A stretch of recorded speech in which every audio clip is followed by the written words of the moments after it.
Hello, I'm Steve Riches, founder of the Talent Can Be Taught system for private music lessons. I created this system in response to my discovery that the vast majority of all music lessons fail. But why do they fail? Well, simply put, traditional methods used for private music training for many decades have never worked. There's a mountain of anecdotal evidence that reveals that well over 90% of all beginners quit within 3 years and soon forget everything they ever learned. Just as astounding, even the few who survive sometimes have such significant learning gaps that their exam certificates misrepresent their achievements and overall skill development. Often, they too struggle to play anything they ever learned. So how do music teachers and studios continue to get away with this? There are 3 main reasons. First, most people don't know about the dropout rate because teachers and studios don't publish these stats, for obvious reasons.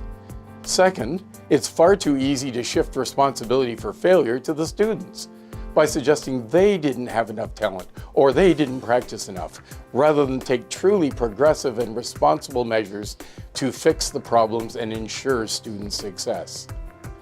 But a third reason is that most large, financially successful studios see no need to change anything. From their strictly business perspective, if it ain't broke, don't fix it.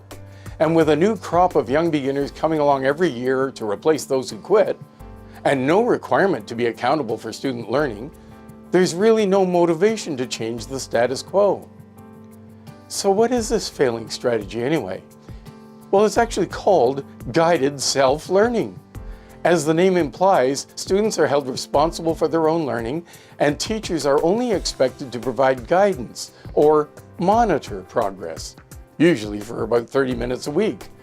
In a typical lesson, teachers listen to students play what they tried to teach themselves the previous week, point out some errors by placing marks on the music page, and assign new work for students to try to teach themselves at home the next week. I suspect that this sounds familiar to those of you who've had music lessons. But is there anything wrong with that? Well, for starters, this process isn't really teaching at all. We would never simply ask a math student to show us the exercises they tried to do on their own the previous week, circle all the errors in their workbook, and assign more work to be marked a week later. So why do we do it when teaching music? Well, almost all music teachers, myself included, are among the few who survived this system. And as a result, the assumption by most is that it works. In reality, however, none of us learned because of this system. We learned in spite of it. Those of us who survived enjoyed outside music activities and experiences and supplemental training and support. And even for the best trained, most experienced and highly talented of teachers, 30 minutes per week with a student simply isn't enough time to do anything more than monitor student progress, and in some cases, try to prepare students for the minimum exam requirements each year.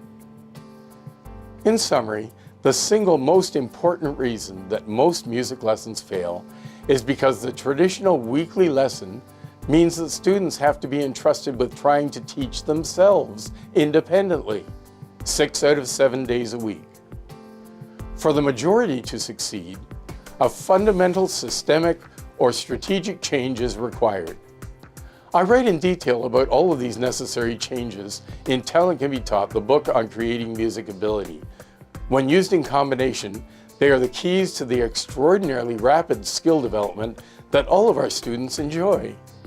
So click on the second video now and discover how increased lesson frequency works with other important strategies to create a wonderfully inspiring outcome.